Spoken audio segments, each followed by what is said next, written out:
Yeah, so hi Black Hat. First of all, many thanks to the Black Hat team for having me here today. I am incredibly excited to present my research in front of this amazing audience. So, what can we expect from this session?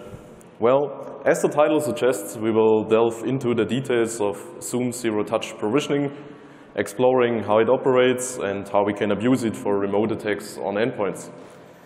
In summary, I will disclose several vulnerabilities in Zoom and certified hardware that, when combined into an exploit chain, enable attackers to remotely compromise arbitrary devices.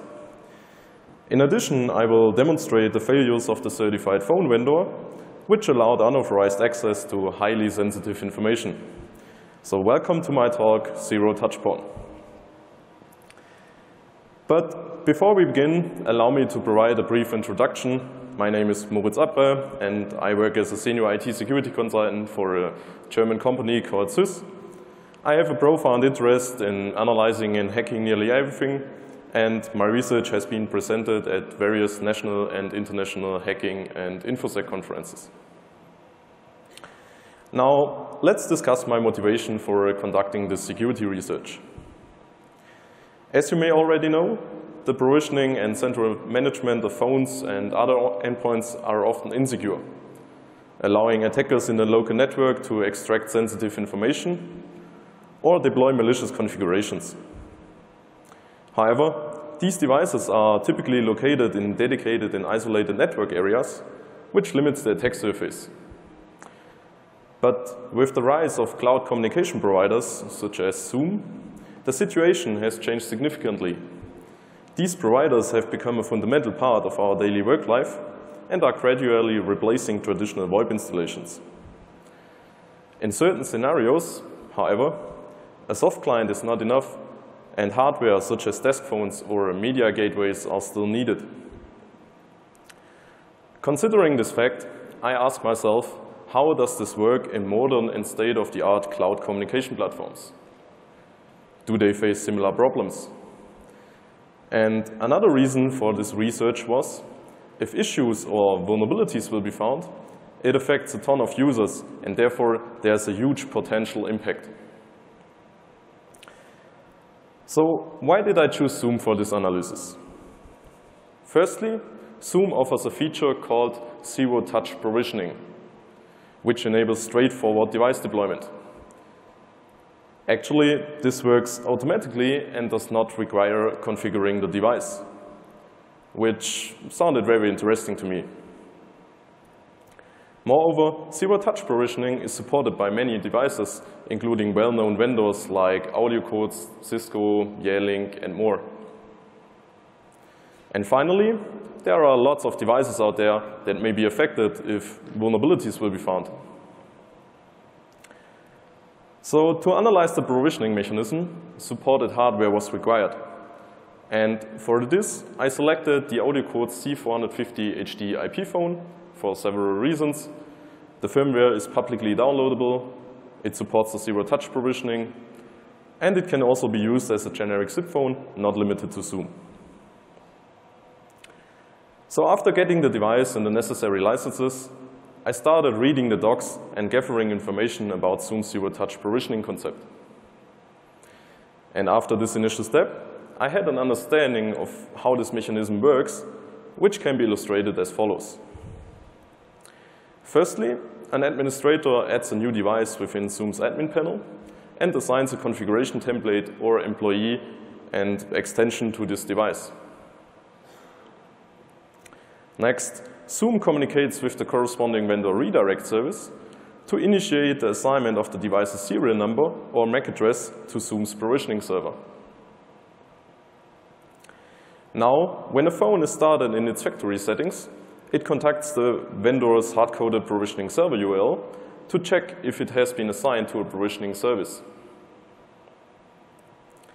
If there is an assignment, the vendor redirect service responds with a redirection to Zoom's provisioning server.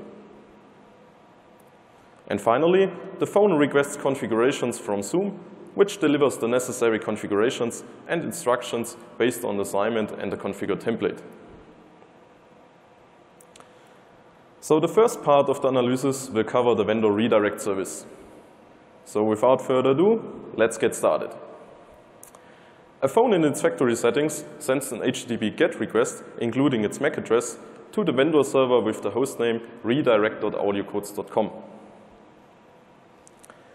If an assignment for this MAC address is found, the redirect service responds with an HTTP redirect, for example, to Zoom's provisioning server. However, no authentication is implemented, allowing us to request redirections for other devices by simply changing the MAC address. Consequently, I conducted some spot checks and discovered redirections to other services, and some of which included HTTP credentials. Furthermore, by following these redirections, we can find complete device configuration files containing sensitive information such as system passwords or credentials for SIP services. So I strongly advise users of the AudioCodes redirection server to check if their configuration files are protected and, if self-hosted, properly secured. For example, by implementing a client certificate-based authentication, as we will see later. What I also found were configuration files stored on the vendor's redirect server itself, which were also not protected.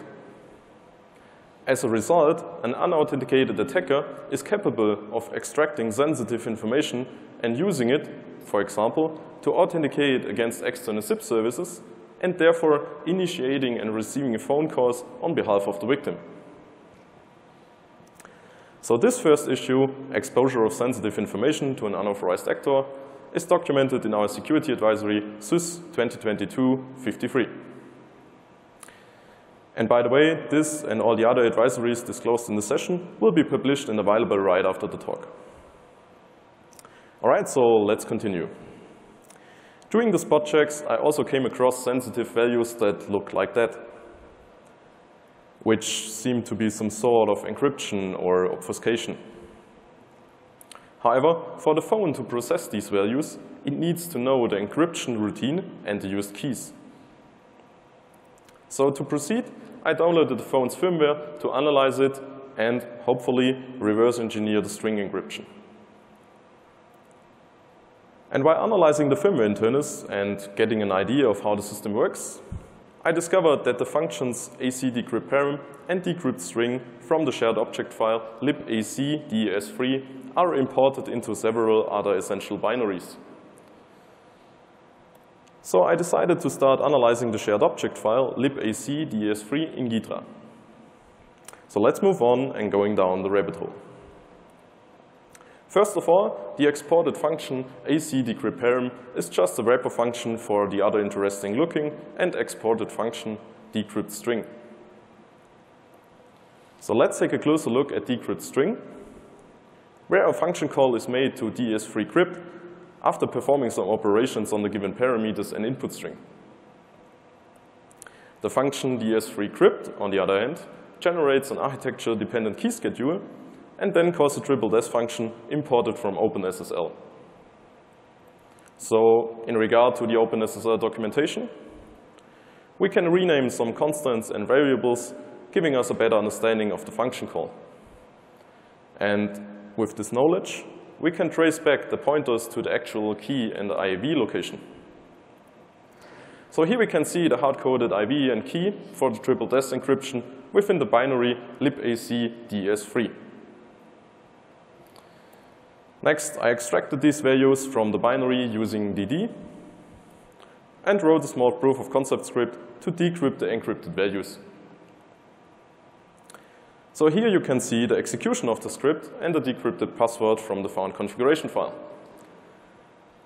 And yes, the password quality leaves much to be desired. In addition to device and SIP-specific credentials, I also found encrypted credentials like this one on the vendor server, which I am now able to decrypt. And these credentials appear to be used for AudioCode services itself, which makes the impact of this issue even worse. So this use of hard-coded cryptographic key is documented in the shown security advisory. But what I also found in my spot checks were configuration files that were completely encrypted. However, it turned out that a different encryption method and key is used for these configuration files compared to the key shown in the previous slides. So to gain a better understanding, I referred to the documentation and found this section. Here the vendor recommends encrypting the configuration files using their proprietary tool called encryptiontool.exe. And the purpose of this encryption is to protect the data from unauthorized access during transmission over unsecure networks. Unfortunately, I did not have access to the reference tool, encryptiontool.exe, and therefore I had to dig deeper into the firmware internals of the phone. So during this, and while analyzing the configuration update process, I discovered a code section inside the shared object file libcgi. This code section indicated that the binary decryption tool is used for decrypting configuration files. And even in the initial examination of the decryption tool, I observed an OpenSSL key derivation function, which indicates that the actual encryption key is derived from a secret. And maybe this could be the secret? Well, let's have a closer look. I started at this instruction where the interesting looking string is handled and its address stored in register R1. Subsequently, the string is copied onto the stack using the memcopy function. Later in the function, the string is further copied into register R3, which is then passed as fourth argument to another function. Following this function call, we determine that the string is copied into register R7, which is located on the stack. And later in the function, register R7, which holds our interesting string, is passed as fourth argument to the imported OpenSSL function bytes to key. So again, in regard to the OpenSSL documentation, it can be confirmed that the fourth parameter is the buffer from which the key is derived. Thus, our original assumption was confirmed, and the 64-character long string is used to derive the encryption key. So finally, we can trace back the location of the hard-coded secret within the binary, extracting it using DD, and since SSS in CBC mode is used as encryption algorithm, we can simply use the OpenSSL command line tool to derive the key from the extracted secret and decrypt the configuration files.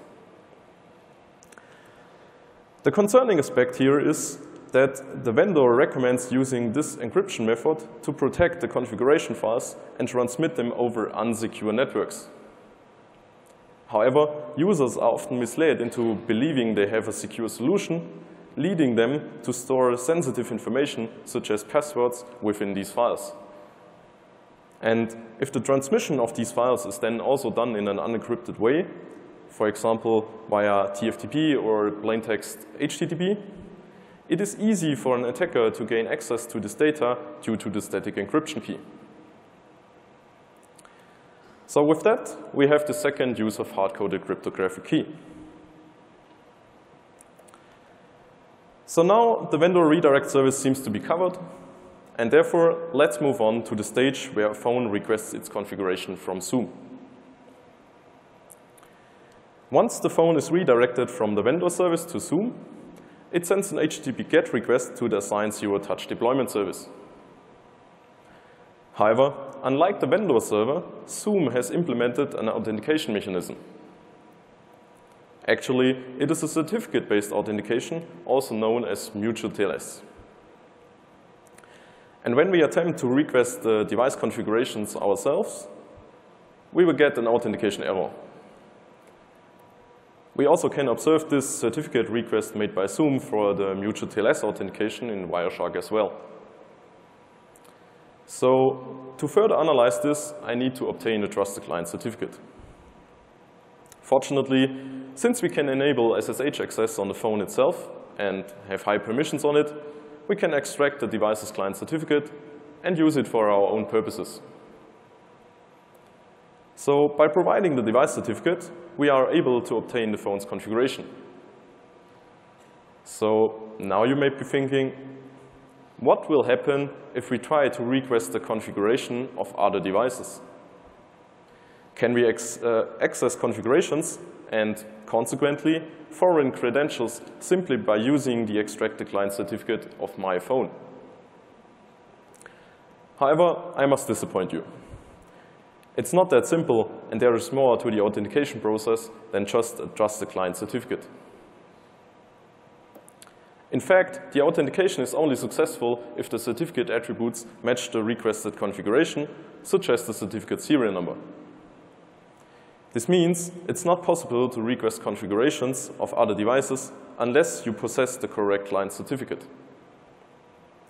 And since the certificate has to be signed by the vendor, it's a showstopper. And just for further tests, I re-implemented this exact certificate-based authentication in my lab. So in the example shown, you can see a pseudo Nginx configuration that validates the certificate serial number against the HTTP parameter serial, which could be implemented in a similar way within Zoom. So to conclude this stage, it seems to be a secure implementation, and unauthorized access to configuration files is not possible. But there is more to have a closer look on it. So let's take a closer look at the first step of the device deployment. To add the device inside Zoom's admin panel, the MAC address of the device has to be entered and a configuration template can be assigned. This template allows for various configurations, such as customizing keys on the phone's display. But also more malicious configurations, such as instructions to download a new firmware image from an attacker-controlled server. And to verify this, I added my device in the Zoom admin panel and assigned this evil configuration template. And now, through the zero-touch provisioning mechanism, my malicious instructions were delivered to the phone. And since the settings in the configuration template are added to the end of the complete configuration, the malicious firmware update instructions override any previous update instructions. So after booting the phone in factory settings, I actually received an HTTP request for the firmware image from the phone on my server. And as you may have noticed, the only thing we have to do to enroll malicious configurations to endpoints is to add their MAC addresses inside Zoom's admin panel. So here we can see the vendor redirection before we added this dummy MAC address to our Zoom instance. Actually, there aren't any redirections. And here we can see the new redirection after we added the device to Zoom. This means that I am able to add foreign devices to my Zoom instance. And another issue that comes with that is that even if the legit user adds the device afterwards, the initial device assignment will not be overwritten. And therefore, once I have added the device, I maintain control over the assignment. So the attack scenario becomes clear. We add foreign devices via Zoom's admin panel. The phone will download and execute the instructions from the deployed malicious configuration template. And hopefully, we can gain remote control over the phone. However, to deploy malicious firmware images, we need to determine if there is any firmware signature verification conducted by the device. So let's move on to the phone itself. To verify if any firmware verification is in place, I flipped a bit inside a valid firmware image and uploaded it to the phone. Unfortunately, the phone responded with an error message indicating a failed CRC operation. So I started analyzing the update process, which is handled by this script that executes the executable file named flasher. Starting analyzing the flasher binary, the extended usage of lseek stands out to me. So typically when lseek is used to jump to different offsets within the firmware, it suggests that the firmware consists of different parts or sections. So by analyzing the flasher binary and looking at the firmware in a hex editor at the same time, a repeating pattern was observed. So here we can see this pattern, And after further reverse engineering, the firmware structure could be reconstructed. So the repeated pattern is some sort of a magic value indicating the start of a section. It is followed by a 4-byte header size, the actual section name, and the most important part, a simple checksum containing the sum of all bytes of a section.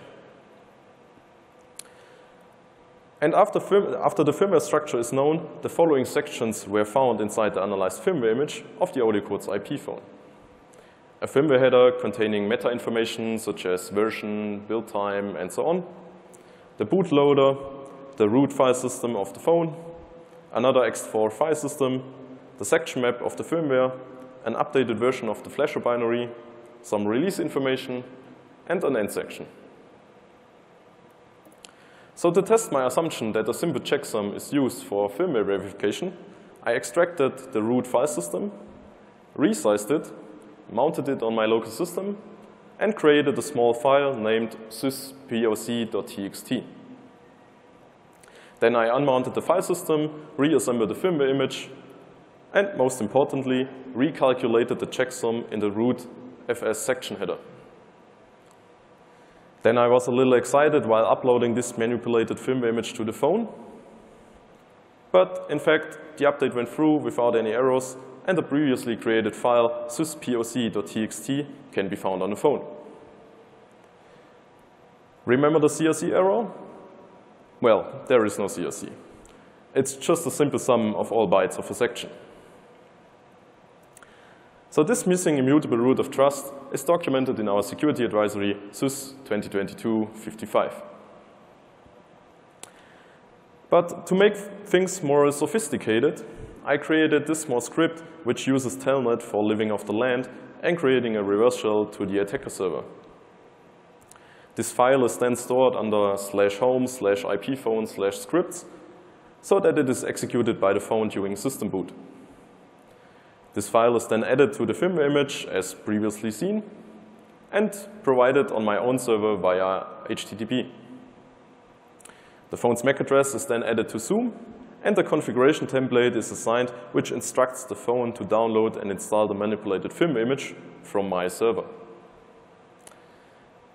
And after booting the phone in factory settings, the firmware was pulled and installed by the phone, and finally, a root shell pops up on my server. So this entire exploit or attack chain can be illustrated as follows. An attacker defines a configuration template that instructs the phone to download malicious firmware from the attacker server.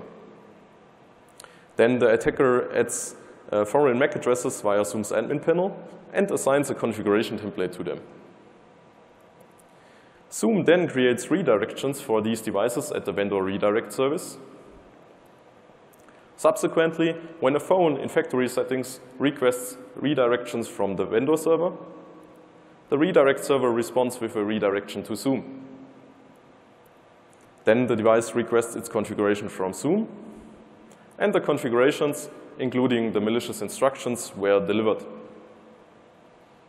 The phone then downloads and installs the malicious firmware image from the attacker-controlled server. And finally, the attacker gains remote control over the phone without ever physically touching the device or establishing a direct network communication to it beforehand.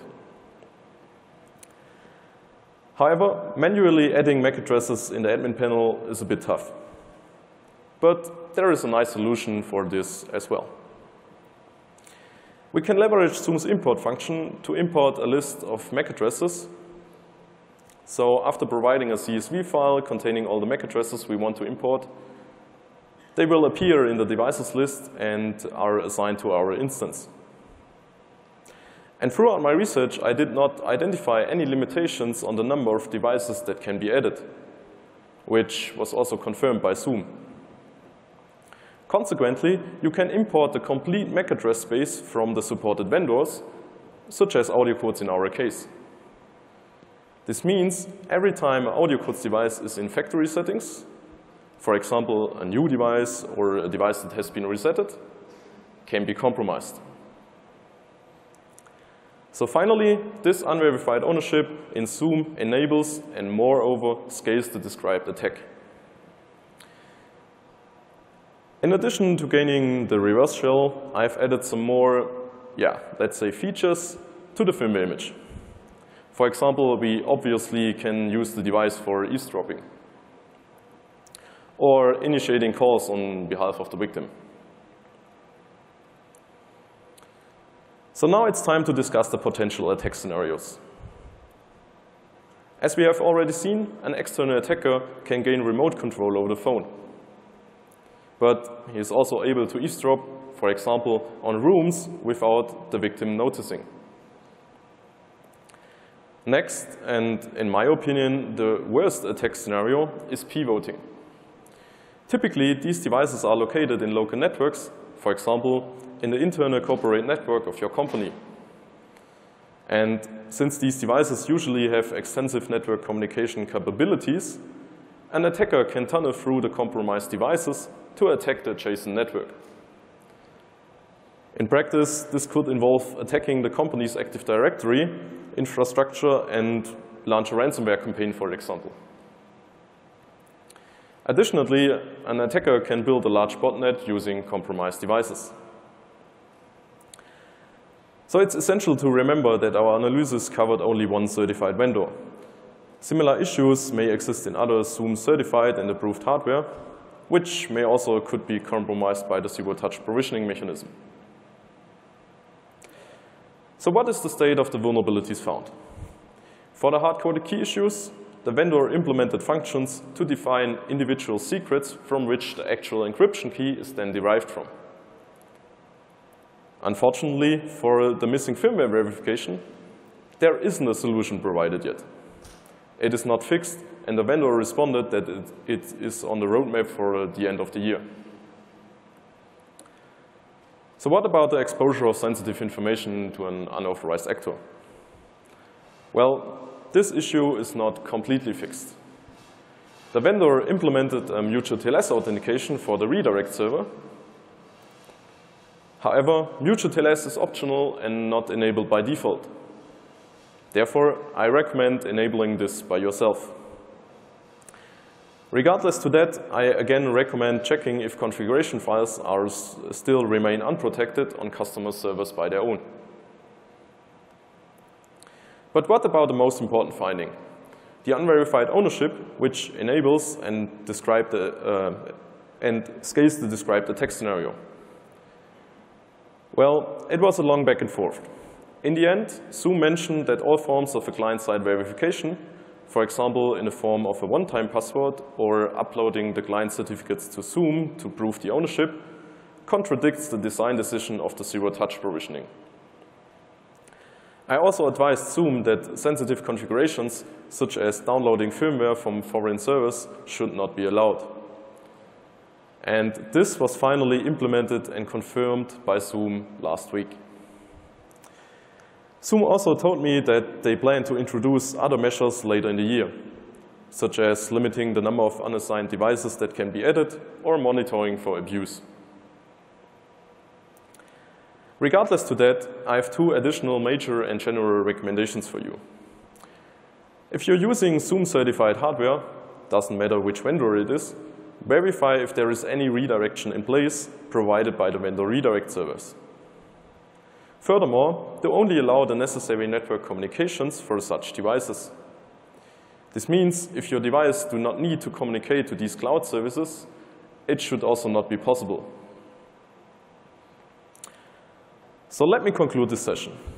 During the security analysis, we identified multiple vulnerabilities in Zoom's and AudioCode's provisioning concept, as well as in certified hardware.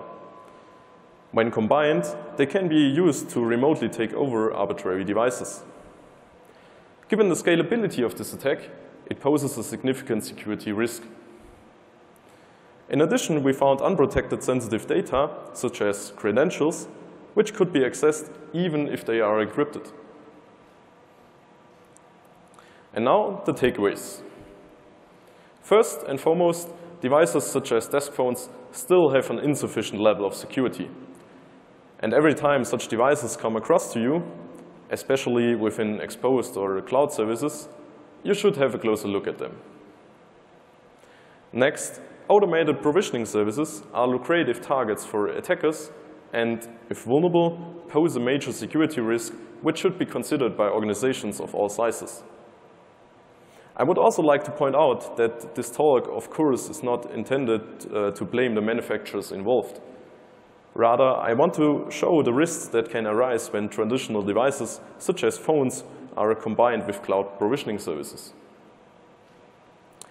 And the third takeaway, even if you find vulnerabilities that are not rated as a high risk itself, can lead into a significant security issue when combined. So finally, combine vulnerabilities for the win. Thanks.